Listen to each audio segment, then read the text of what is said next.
Anyways, all right, guys. The topic of this lesson it's going to be the Hunger Games because that's really what I've been doing the last few days, and it really we're going to be talking about not just a movie, because I know there's a lot of it's a real cool movie and all that, but I think the main part of this is what do we have to do to actually develop a hunger for God and actually for God's righteousness and to hunger to want to be in His presence all the time.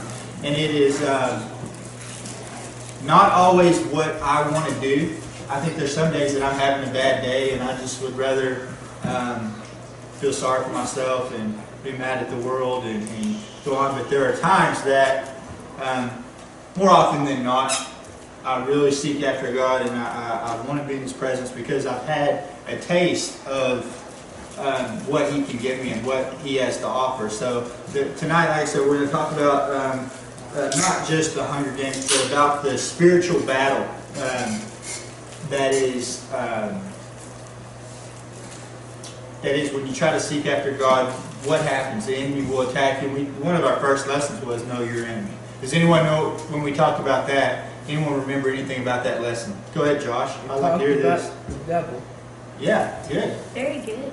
Love your enemy with yourself. Sort of like chess strategies. Is you have to watch your enemies and know how to play them. Cool. Now, guys, what are we going to when we hunger for something? What is that? What does that mean? We have an urge to go after girls. Yeah. Right. Very good, So what excites you? Let's go around the room real quick.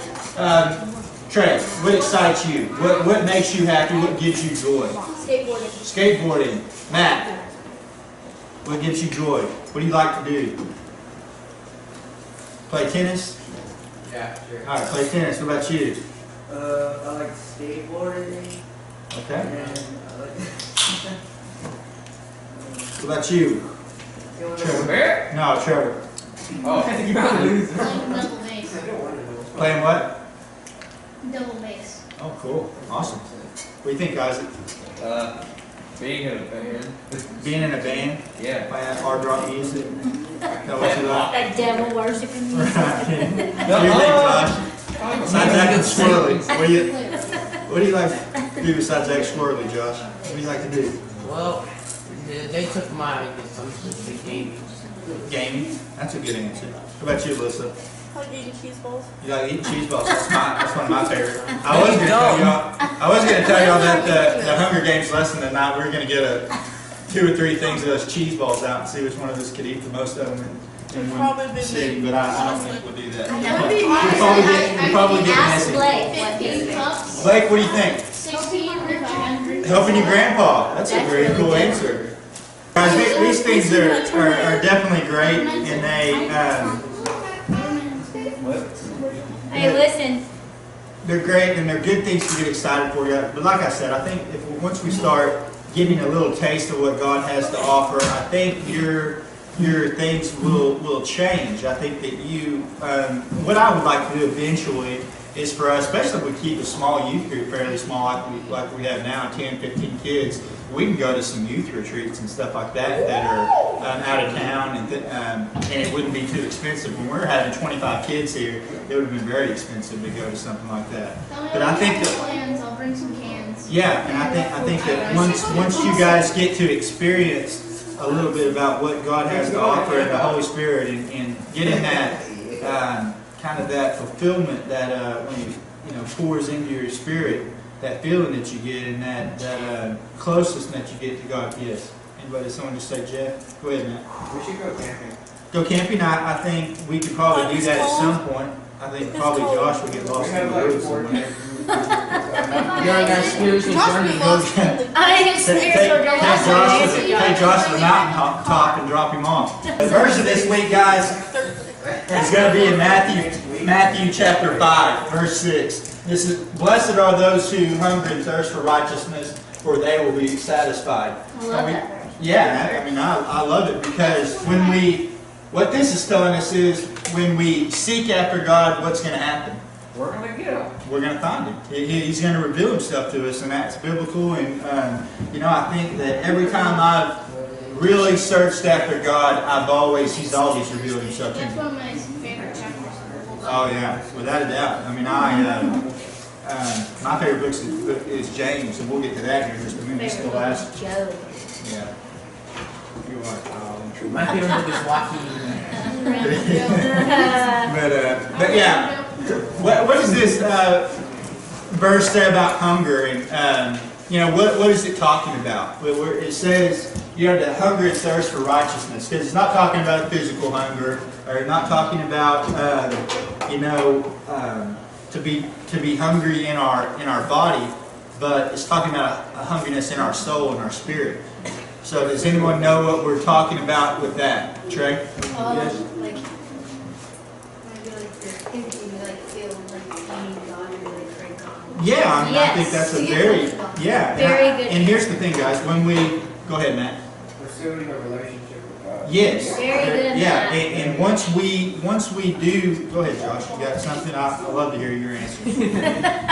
Pursuing a relationship with God. Yeah, Yeah. swear. Right on. There you go. Okay, But yeah, when we Yeah. pursue God, guys, we do find Him. But the thing is, when we have that relationship with Him, I wish I had. What do you need?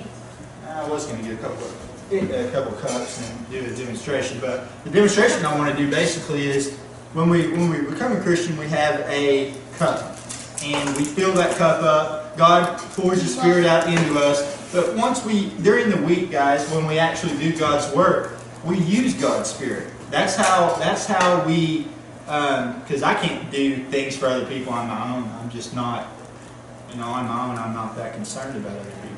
I mean, with God's Spirit, it allows me to put other people before myself. But when I invest in other people, when I do things for other people, I use God's Spirit. So slowly I do lose that Spirit or pour some of it out of myself into someone else. So if you imagine I have a cup that's full, which is that God's just poured into me, there's cups sitting out. I'm going to pour a little bit of my stuff. But what happens when I pour into someone else? What's happening? You gotta get replenished. Exactly, and that's what we talk about, guys. When we're talking about going to church, and we're talking about going to our youth group, and we're learning about God through Bible study. That's how we get our cup full again. And it's not when we're up there singing the praise and worship. I really enjoyed Hillary leading that tonight, and it was very good because it allows us. I know some of you guys were talking and stuff like that. We need to be respectful and to definitely allow other people to not be hindered as well, because people that are adults, guys, they come here because they know God's real. You guys are still kind of feeling it out, and it's fun to you still and stuff like that. But when you get older, you come because you want to know more about God. So they're coming to get their cup filled, and they're coming because they're what? They're spiritually hungry. They have a passion. When I say hungriness, guys, I'm talking about passion. And passion is the same thing as when we talk about getting excited. What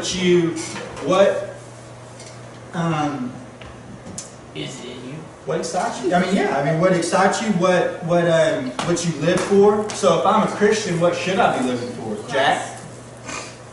God. Yes, very much so. That's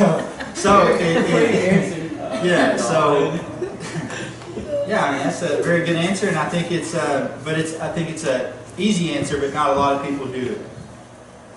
And once we become actually passionate about God, once He, like I said, He reveals Himself to us, we always chase after that. I always do. Sometimes I get to where I don't know how to get back to that place because I've kind of strayed off and I've went my own way for a little bit. I've lost my passion. But always, like I said, when we seek after God, He can gain that. He can give that passion back to us through His Spirit. The spiritual hunger that we're talking about, guys, is just to want to want to get into that closer fellowship with Him. And it's not something that I think that you gain in your real early relationship with God. I didn't. I really, over the last few years, have just gotten to where I seek after God is passionately, as you guys might about skateboarding or video games or anything like that, because it wasn't fun to me. Okay? It wasn't fun to me because I saw it as a burden that was a list of things I couldn't do anymore. And that's the way I saw it. I saw it as a list of things that I couldn't do, and instead of, having joy in serving God. And I think I have that now, and I really enjoy being able to teach and being able to spend time with you guys and speak into your life a little bit and get to know you guys better and go to some of your games and your, hopefully Trey, your band thing coming up and doing some of those type of things, because I do enjoy those. I like to see what you guys do outside of church. I mean, it does give me joy to see you guys making progress in your life. And because Hillary and I, what we do this for is not for ourselves. No, I mean, it's not. because we're not getting paid, and we're not, there's nothing financially in it for us. But when you guys do well, there is spiritual satisfaction, and there's satisfaction knowing that we're serving God and doing the best that we can do to serve God. So, that is the spiritual hunger.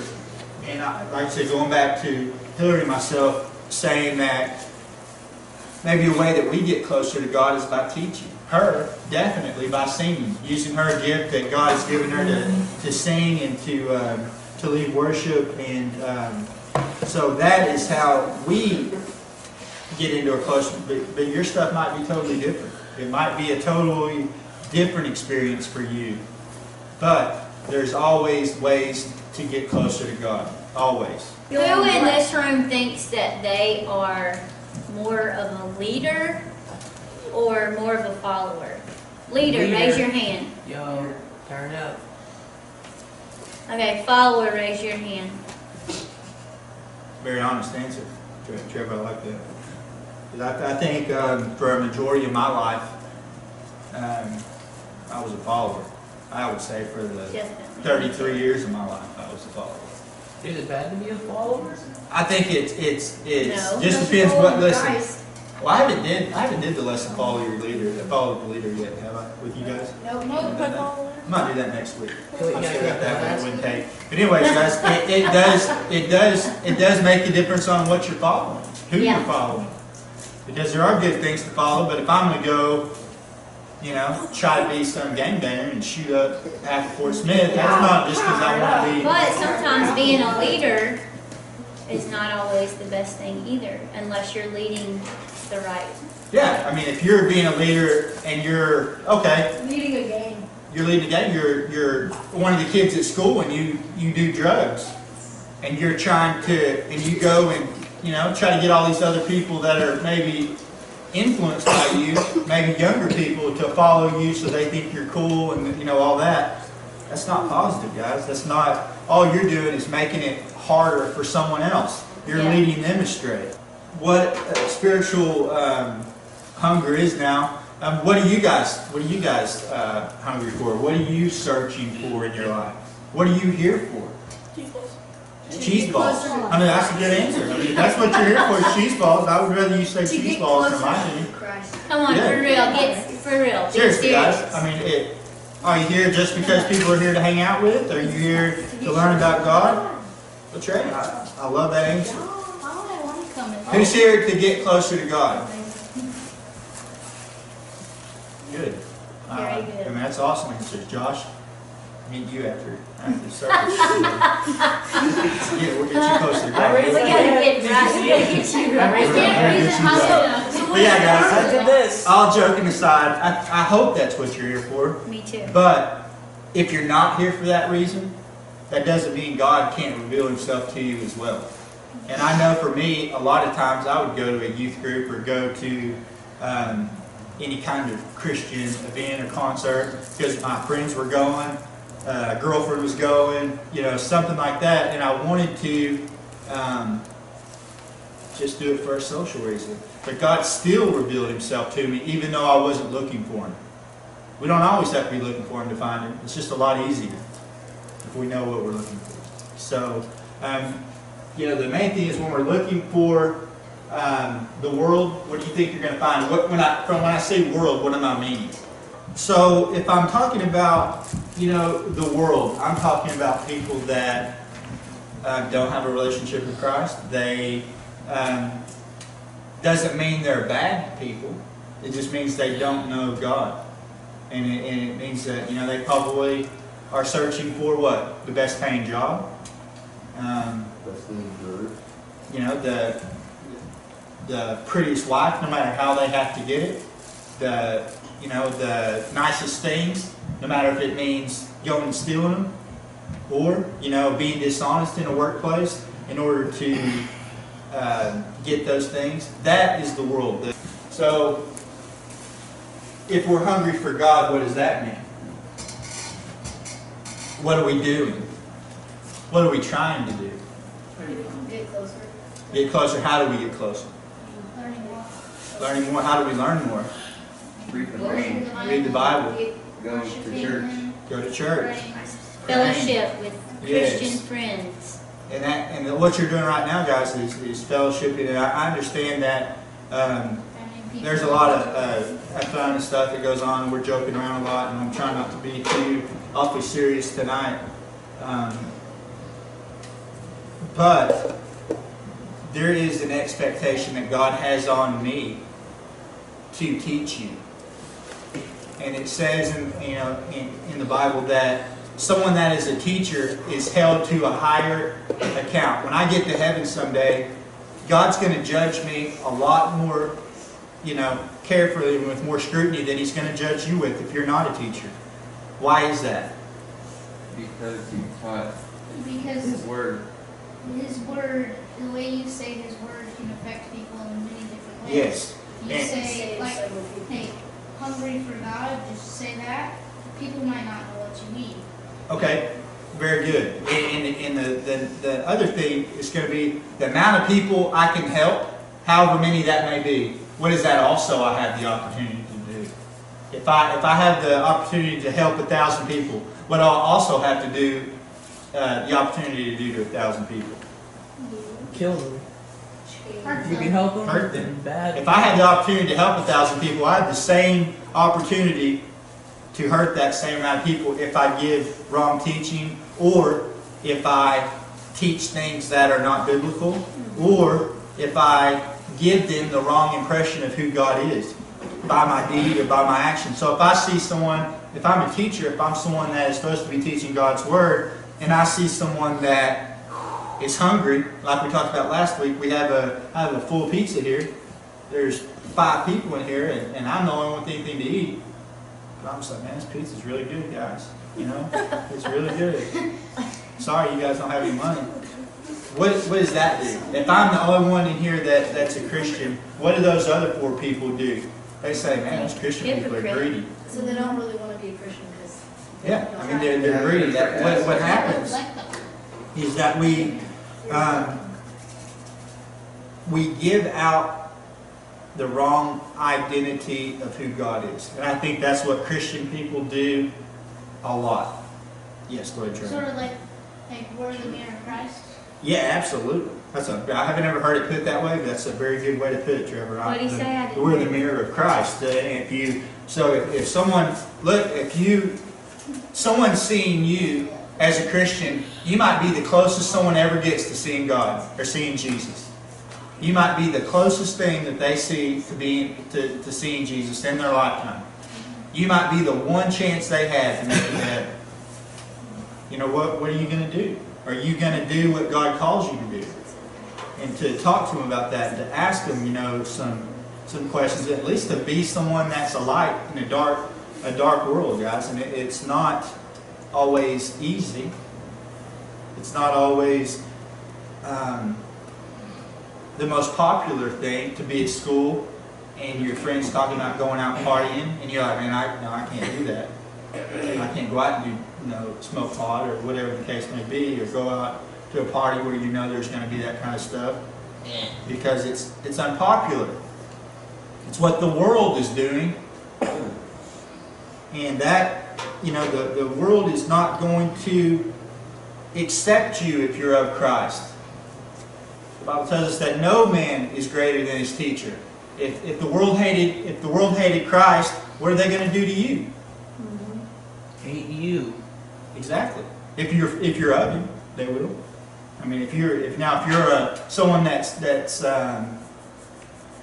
basically more worldly than a Christ follower, they're probably not going to be able to tell any difference. You know, and I think that's where a lot of Christian people are. Is the world doesn't see any difference between them and themselves, and they're saying, you know, why do I need Jesus if I can act the same way I do right now? Gotta be different. Got to be different. We have to stand out. We have to give them a reason to know there's something different about us because of what we do.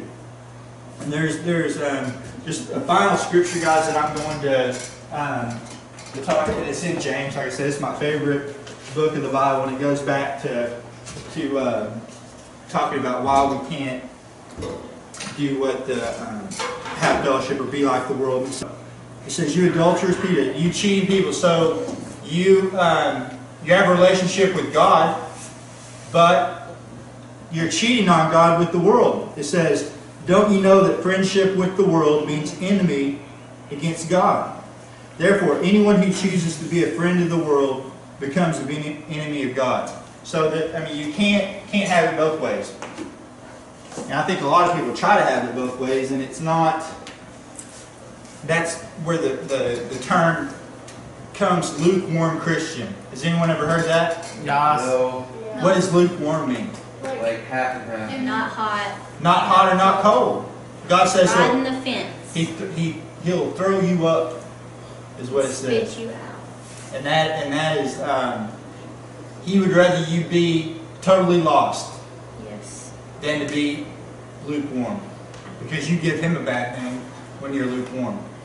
So, in finally, guys, and Hillary didn't think I was going to use this. She's like, "Jeff, where are you with this?" What I mean by you are what you eat. If I hunger for the world, if I put the world into my body, You're gonna act like a world. that's what you're going to get. Don't expect when you fill yourself up with worldly things, you're going to get a godly result. It's not going to happen. It's not going to happen. That's good, Jeff. So when you go ahead, Trevor.